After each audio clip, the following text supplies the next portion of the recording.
Hi everyone, this is Crystal and welcome back to my channel. इस video में हम लोग मोस्ट डिमांडेड टॉपिक जो बहुत ही कंफ्यूजिंग होता है दैट इज़ किसी भी चीज़ का लोन पेयर निकालना। तो इस वीडियो में हम लोग इनऑर्गेनिक कंपाउंड्स के लोन पेयर निकालना सीखेंगे। बहुत ही अमेजिंग फॉर्मूला है और बहुत सारे एग्जाम्पल्स हैं। जितनी आपकी बुक में एग्जाम्पल्स होंगे उतने मैं डिस्कस करने वाली हूँ। तो जल्दी से वीडियो को लाइक कर दो और चलो वीडियो को स्टार्ट करते हैं। तो हमने पहले ही वीडियोस में कवर कर लिया है। ये देखिए ग्रुप नंबर्स हैं। तो ग्रुप नंबर्स और उनके एलिमेंट्स को याद करने का तरीका मैंने शॉर्ट्स में भी डाला हुआ है और एक वीडियो भी पड़ा है, उसे जाके चेक कर लीजिए जिससे कि हम लोग लोन पेयर बहुत ही आसानी से निकाल सकें। तो इसमें ये चीज़ ध्यान रखनी है कि जो हमारे ग्रुप नंबर्स हैं जैसे 1 2 3 4 5 6 7 8, तो वैसे बेसिकली हम लोग 3A 4A 5A 6A ऐसे करके ग्रुप्स लिखते हैं। मैंने एज इट इज़ लिख दिया है। तो इसमें पॉइंट टू बी नोटेड, जो हमारे ग्रुप नंबर्स होते हैं वही नंबर ऑफ वैलेंस इलेक्ट्रॉन्स होते हैं। मीन्स जो आउटर मोस्ट शेल में इलेक्ट्रॉन्स प्रेजेंट होते हैं उन्हें वैलेंस इलेक्ट्रॉन्स कहते हैं। तो इन वैलेंस इलेक्ट्रॉन्स को निकालने के लिए हमें इलेक्ट्रॉनिक कन्फिग्रेशन करना पड़ेगा। तो ये सब के लिए टाइम तो है नहीं हमारे पास। तो सीधे सीधे आप ग्रुप नंबर को याद कर लीजिए, जो मैंने बहुत ही आसानी से याद कराया था, और उन्हीं को वैलेंस इलेक्ट्रॉन के इक्वल कर दीजिए। तो moving to the amazing formula of lone pairs, hit like video. So lone pair है ओके इसका फॉर्मूला क्या होता है? Number of valence electrons. तो ये वैलेंस इलेक्ट्रॉन्स किसके होंगे? सेंट्रल एटम के। तो कुछ देर बाद हम सेंट्रल एटम को पहचानने की ट्रिक भी सीखने वाले हैं। Minus number of attached atom. तो जितने एटम सेंट्रल एटम से जुड़े होंगे उनको हमें माइनस करना है। ये अभी हमारे लोन पेयर इलेक्ट्रॉन्स आए। क्या है? जो नॉन बॉन्डिंग इलेक्ट्रॉन्स होते हैं जो मिलकर लोन पेयर्स बनाते हैं वो अभी आए। तो लोन पेयर निकालने के लिए बस आखिरी में हमें डिवाइड बाय 2 करना होता है, क्योंकि ऑफ कोर्स नेम में पेयर आ रहा है तो मतलब हमें पेयरिंग करनी है। तो पेयरिंग आसानी से डिवाइड बाय 2 कर दीजिएगा, आ जाएगा। तो ये हमारा लोन पेयर का फॉर्मूला है। बहुत ही ईजिली लोन पेयर्स आने वाले हैं। तो let's move to the example. तो इनऑर्गेनिक कंपाउंड दो चीज़ों से बना होता है। तो उन दो चीज़ों को हमें सर्कल करना है। तो फर्स्ट एग्जांपल में हमने BE को सर्कल किया है, क्लोरीन को सर्कल किया है। ये दो चीज़ों से मिलकर ये बना हुआ है। अब इनका रेशियो काउंट करो। तो बेरिलियम यहाँ पे 1 रेशियो में प्रेजेंट है और क्लोरीन यहाँ पे 2 रेशियो में प्रेजेंट है। तो सबसे ज़्यादा रेशियो किसका हुआ? क्लोरीन का। तो क्लोरीन यहाँ पे ग्रुप ऑफ एटम है तो उसे हम लोग अटैच्ड एटम कहेंगे, और जिसका रेशियो कम है मींस BE का, वो हमारा सेंट्रल एटम हुआ। तो यहाँ पे सेंट्रल एटम क्या हुआ? ये।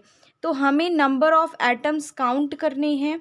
तो नंबर ऑफ एटम बेरिलियम का यहाँ पे 1 है और क्लोरीन के यहाँ 2 हैं। तो बेरिलियम के of course number of atoms कम हुए, तो वो हमारा सेंट्रल एटम हुआ। So moving to the formula. तो फॉर्मूला में हमें नंबर ऑफ वैलेंस इलेक्ट्रॉन्स लिखने हैं, वो भी सेंट्रल एटम के। तो सेंट्रल एटम की ऑलरेडी हमने पहचान कर ली है। अब इसके बैलेंस इलेक्ट्रॉन्स ढूंढते हैं। तो बेरिलियम आपके सेकेंड ग्रुप में प्रेजेंट है तो इसका बैलेंस इलेक्ट्रॉन 2 ही होगा। तो ये देखिए 2 minus number of attached atom. तो ये जो नंबर ऑफ अटैच्ड एटम का बस एक ही फंडा है कि जो सेंट्रल एटम है उसके बगल में जो भी प्रेजेंट हो उसका नंबर लिखना है। तो यहाँ पे क्लोरीन प्रेजेंट है, उसका नंबर लिखो। ठीक है। आप इस तरीके से अपने आप से क्वेश्चन किया करो कि बेरिलियम के साथ कौन जुड़ा हुआ है? क्लोरीन। और क्लोरीन के पास कितने एटम हैं? 2। तो आप 2 यहाँ लिख दीजिएगा। तो ये आ गया 0। सिंस 0 डिवाइड बाई 2 0, तो आपके इसके पास कितने लोन पेयर हुए? 0। तो देखा कितनी आसानी से आ गया। बस आपको valence electron minus number of attached atom करना है, फिर उनकी पेयरिंग करनी है, आपके लोन पेयर्स आ गए। ठीक है। Moving to the second example. तो दो चीज़ों से बना होता है, उन दो चीज़ों को सर्कल कीजिए पहले। तो ये देखिए एक बोरॉन हो गया और दूसरा हाइड्रोजन हो गया। ये दो चीज़ों से बना हुआ है। ओके। अब इन दोनों चीज़ों में सेंट्रल एटम को ढूंढना है, तो इनके नंबर ऑफ एटम्स को काउंट करो। तो बोरॉन यहाँ पे 1 प्रेजेंट है और हाइड्रोजन 3 के साथ प्रेजेंट है।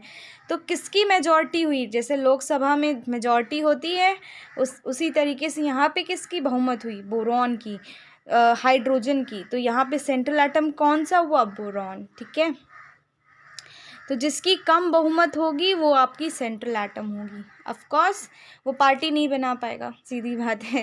तो जो बोरॉन है वो कम मात्रा में प्रेजेंट है, इसलिए उसको सेंट्रल एटम लिखेंगे। इसी के हमें वैलेंस इलेक्ट्रॉन्स लिखने हैं। तो बोरॉन के वैलेंस इलेक्ट्रॉन ढूंढने के लिए हमें चार्ट देखना पड़ेगा। तो चार्ट में ये थर्ड ग्रुप में प्रेजेंट है, तो इसके वैलेंस इलेक्ट्रॉन कितने होंगे? 3।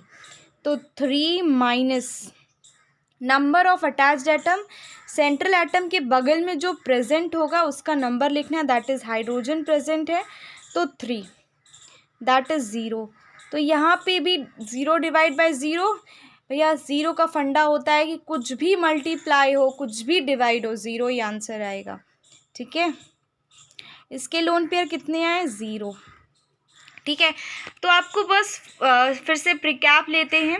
तो फर्स्टली आपको सर्कल करनी है 2 चीज़ें जिससे इनऑर्गेनिक कंपाउंड बना है। उनमें से जिसकी सबसे कम बहुमत है उसको सेंट्रल एटम का पद देना है। सेंट्रल एटम के वैलेंस इलेक्ट्रॉन्स को आपको माइनस करना है नंबर ऑफ अटैच्ड एटम। तो जो सेंट्रल एटम से जुड़ा होगा उसका नंबर लिखना है। ठीक है, और सिंपली सेंट्रल एटम के बगल में जो नंबर बगल में जो चीज़ है उसमें नंबर जो लिखा है वो हमें लिखना है। ठीक है, अब 3 कॉमन एग्जाम्पल्स बहुत पूछे जाते हैं, तो इसके लोन पेयर निकालना बहुत ही डिफ़िकल्ट तो नहीं है, इजी है। इस फॉर्मूले से रटना डिफ़िकल्ट है तो रटिएगा बिल्कुल नहीं। तो CH4 है तो इनऑर्गेनिक कंपाउंड 2 चीज़ों से बना होता है, उनको हमें सर्कल करना है। तो एक कार्बन और दूसरा हाइड्रोजन। ठीक है, अब इनमें से हमें सेंट्रल एटम को ढूंढना है। तो यहाँ पे कार्बन 1 प्रेजेंट है और हाइड्रोजन 4 प्रेजेंट है। तो सबसे कम कौन हुआ? कार्बन। तो कार्बन हमारा क्या हुआ? Central atom. अब हमें फॉर्मूले पे चढ़ना है। फॉर्मूला क्या कहता है? नंबर ऑफ वैलेंस इलेक्ट्रॉन्स को माइनस करना है। तो कार्बन के वैलेंस इलेक्ट्रॉन कितने हैं? 4। जिसको ये चीज़ ढूंढने में डिफ़िकल्टी हो रही है कि हमें चार्ट जाना पड़ेगा, हमें याद करना होगा, तो लिंक में वीडियो डिस्क्रिप्शन में लिंक पड़ी है, उसमें मैं वीडियोज़ हैं इनको याद करने के लिए, प्लीज़ जाके देखना। तो कार्बन क्या है? 4 minus number of attached atom. तो अपने आप से क्वेश्चन करो, कार्बन के साथ कौन जुड़ा है? हाइड्रोजन। हाइड्रोजन के पास कितने एटम है? 4, लिख दो। ये देखिए 0। तो ये देखिए मीथेन के पास कितना आया? 0 लोन पेयर्स। Of course. चलो अब दूसरा अमोनिया। अरे ये तो बहुत ही कॉमन है, जो केमिस्ट्री में बार बार चल फिर के आपका दिमाग ख़राब करती है। तो चलो इसको हम लोन पेयर्स निकालना सीखते हैं। तो दोनों को सर्कल करना है, 2 चीज़ों से बना होता है, उन 2 चीज़ों को हमने सर्कल कर लिया। अब इनमें से हमें सेंट्रल एटम को ढूंढना है। तो नाइट्रोजन यहाँ पे 1 प्रेजेंट है और हाइड्रोजन यहाँ पे 3 प्रेजेंट है। तो किसका सबसे कम हुआ? नाइट्रोजन का। तो ये क्या हुआ? Central atom. तो यहाँ पे नाइट्रोजन के कम एटम्स प्रेजेंट है, इसलिए वो सेंट्रल एटम है। तो ये हमारा, इसके हमें वैलेंस इलेक्ट्रॉन्स लिखने हैं, तो हमें चार्ट में जाना पड़ेगा वैलेंस इलेक्ट्रॉन फाइंड करने के लिए। तो नाइट्रोजन के कितने वैलेंस इलेक्ट्रॉन्स हैं? 5। तो यहाँ पे 5 लिख दो, minus number of attached atom. Central atom से कितने एटम ज्वाइन हैं उनके नंबर लिखने हैं। ठीक है, तो नाइट्रोजन के साथ कौन जुड़ा है? हाइड्रोजन। कितने हाइड्रोजन है? 3, तो इसके नंबर लिख दो। तो अपने आप से क्वेश्चन करने में आपको ये आंसर्स मिल जाते हैं।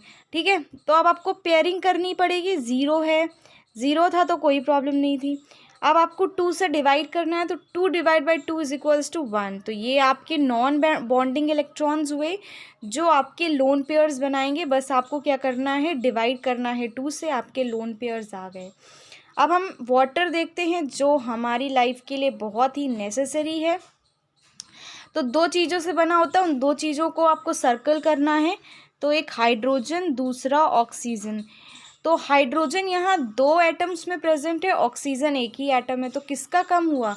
ऑक्सीजन का। तो ऑक्सीजन क्या हुआ? Central atom. ठीक है, तो जिसके कम एटम्स प्रेजेंट होंगे उसको हमें सेंट्रल एटम मानने हैं और उसके हमें वैलेंस इलेक्ट्रॉन्स लिखने हैं। तो यहाँ स्टूडेंट बहुत ही गलतियाँ करते हैं कि जो सबसे पहले प्रेजेंट होता है उसके वैलेंस इलेक्ट्रॉन्स को लिख देते हैं। आपको कॉन्सेप्ट पता चल गया, अब आराम से आप लिख सकते हो। ठीक है, अब आपको सेंट्रल एटम के वैलेंस इलेक्ट्रॉन्स लिखने हैं, तो उसके लिए हमें चार्ट पे जाना पड़ेगा। तो ये देखिए, ऑक्सीजन 6th ग्रुप में प्रेजेंट है, तो 6 वैलेंस इलेक्ट्रॉन हुए, तो 6 minus number of attached atom, कितने एटम जुड़े हुए हैं। तो ऑक्सीजन के साथ कौन जुड़ा हुआ है? हाइड्रोजन। हाइड्रोजन कितने नंबर पे है? 2, तो उसका नंबर लिख दो। ये आ गया 4। अभी भी हमारा काम नहीं ख़त्म हुआ, अभी हमें डिवाइड बाय 2 करना है। तो लोन पेयर कितने आ गए? 4 डिवाइड बाय 2 2। भैया आपको टेबल्स तो आती है ना, वो भी नहीं आए तो फिर आप बेकार ही हो। ठीक है, moving to the next example. अब ये आपका आयंस है, इसके लिए मैं अलग से वीडियो बनाऊंगी, तो stay tune to my channel, suspense बना के रखिए। अब आता है नेक्स्ट एग्जाम्पल। देखो मैंने कितने सारे एग्जाम्पल्स लिए हैं, कितना अच्छा वीडियो बना है, लाइक ज़रूर कर देना। सो 2 चीज़ों से बना हुआ है, तो 2 चीज़ों को सर्कल करते हैं, एक क्लोरीन दूसरा फ्लोरीन। ठीक है, अब इस पर सेंट्रल एटम को पहचानना है। तो सेंट्रल एटम को पहचानने के लिए हमें क्या करना है? नंबर ऑफ़ एटम्स को काउंट करना है। तो क्लोरीन के कितने एटम्स हैं? 1। फ्लोरीन के कितने एटम्स हैं? 3। तो कौन सेंट्रल एटम हुआ? क्लोरीन, क्योंकि इसकी कम बहुमत है। सबसे ज़्यादा बहुमत किसकी है? फ्लोरीन की। तो इसके हमें वैलेंस इलेक्ट्रॉन्स माइनस करने हैं। तो क्लोरीन के वैलेंस इलेक्ट्रॉन उसके ग्रुप से पता चलता है, तो क्लोरीन आपके 7th ग्रुप में प्रेजेंट है। ठीक है, तो 7 माइनस, करेक्ट, 7 माइनस, जैसे हम लोग नहीं लिखते 3A 4A 5A, तो मैंने उसको केवल 7 लिखा है जिससे कि आप वैलेंस इलेक्ट्रॉन आसानी से समझ सको। नेक्स्ट है नंबर ऑफ अटैच्ड एटम, तो कितने एटम जुड़े हुए हैं। तो क्लोरीन के साथ कौन जुड़ा हुआ है? फ्लोरीन। फ्लोरीन के कितने कितने एटम्स हैं? 3, तो उसको माइनस करो, कितना आंसर आया? 4। तो कितने लोन पेयर्स हुए? डिवाइड कर दो 2 से, 4 डिवाइड बाई 2 2। तो इसके कितने लोन पेयर्स आए? 2। अब PCl3 ये भी बहुत कॉमन है, तो चलो सर्कल करते हैं। 2 चीज़ों से बना होता है, उन 2 चीज़ों को सर्कल करना है हमें। तो एक फॉस्फोरस है, दूसरा क्लोरीन है। अब इसमें हमें सेंट्रल एटम को फाइंड करना है, तो सेंट्रल एटम कौन सा है? तो फॉस्फोरस 1 एटम में प्रेजेंट है, क्लोरीन 3 एटम में प्रेजेंट है। तो कौन सबसे कम एटम लेके प्रेजेंट है? फॉस्फोरस। तो ये क्या हुआ? Central atom. इसके हमें वैलेंस इलेक्ट्रॉन्स लिखने हैं। तो coming to the chart, phosphorus आपका कहाँ प्रेजेंट है? 5th ग्रुप में। तो आपके कितने वैलेंस इलेक्ट्रॉन हुए? 5th माइनस, अब हमें नंबर ऑफ अटैच्ड एटम लिखना है। तो कितने एटम फॉस्फोरस से जुड़े हुए हैं? क्लोरीन जुड़ा हुआ है 3 एटमों के साथ, तो 3 माइनस कर दो, कितना आया? 2। तो लोन पेयर में क्या करना है? डिवाइड बाय 2, तो कितना आया? 1 लोन पेयर। तो देखो कितनी आसानी से लोन पेयर निकालते चले जा रहे हो। बस ये फॉर्मूला याद क्या करोगे, एक बार प्रैक्टिस करोगे दिमाग में ऑलरेडी छप जाएगा। ठीक है, तो 2 चीज़ों से बना हुआ है, ओके, उसे हम लोगों को सर्कल करना है। ये हमने सर्कल किया। अब इसमें हमें सेंट्रल एटम को फाइंड करना है। तो आई जो है 1 एटम्स लेके प्रेजेंट है और एफ यहाँ पे 7 एटम लेके प्रेजेंट है। तो यहाँ पे सवाल ही नहीं उठता सेंट्रल एटम कौन है, यही होगा सेंट्रल एटम। ठीक है, अब हमें आई का क्या फाइंड करना है? Valence electron. तो आधों को तो वैलेंस इलेक्ट्रॉन को याद करने में दिक्कत होगी, तो दिक्कत हो रही है ना, तो डिस्क्रिप्शन में जाओ। तो आई देखो, आई कहाँ पे है आपका? यस, 7th ग्रुप में। तो 7, ये देखिए number of valence electron minus number of attached atom. तो आई से कितने एटम जुड़े हुए हैं? आई से कौन जुड़ा हुआ है? फ्लोरीन। फ्लोरीन के पास कितने एटम है? 7। तो ये देखिए, अपने आप से क्वेश्चन करो, आंसर ज़रूर मिलेगा। ये देखिए 0, आपके कितने लोन पेयर्स हो गए? 0। तो coming to the last example of inorganic compounds, इनसे ज़्यादा मुझे नहीं लगता आपको ज़रूरत पड़ेगी समझने के लिए। तो आपको दो चीज़ों को सर्कल करना है। ये देखिए मैंने सर्कल किया। अब इसमें हमें सेंट्रल एटम को फाइंड करना है। तो एस यहाँ पे एक एटम लेके प्रेजेंट है और एफ 6 एटमों के साथ प्रेजेंट है। तो कौन सबसे कम बहुमत में है? एस। तो इसको हम सेंट्रल एटम लिखेंगे, जो सबसे कम वही सेंट्रल एटम कहलाएगा। अब इसके वैलेंस इलेक्ट्रॉन, तो चलो चार्ट में चलते हैं। तो ये 6 ग्रुप में प्रेजेंट है, तो 6 वैलेंस इलेक्ट्रॉन हुए। तो 6 माइनस कितने एटम जुड़े हुए हैं उसके नंबर माइनस करना है। तो एस से कौन जुड़ा हुआ है? एफ। एफ के कितने एटम है? 6। तो कितने आए? 0। 0 डिवाइड बाय 2 0। ये देखिए आपके लोन पेयर 0 आ गए। ठीक है, आपको बस अगर जिसमें प्रॉब्लम हो, जैसे नंबर ऑफ अटैच्ड एटम निकालने में प्रॉब्लम हो, तो सेंट्रल एटम के बगल में जो चीज़ प्रेजेंट हो उसके नंबर लिख देना। तो this is all about lone pairs of inorganic compound. अगर वीडियो अच्छी लगी हो तो please subscribe to my channel. Bye bye till then.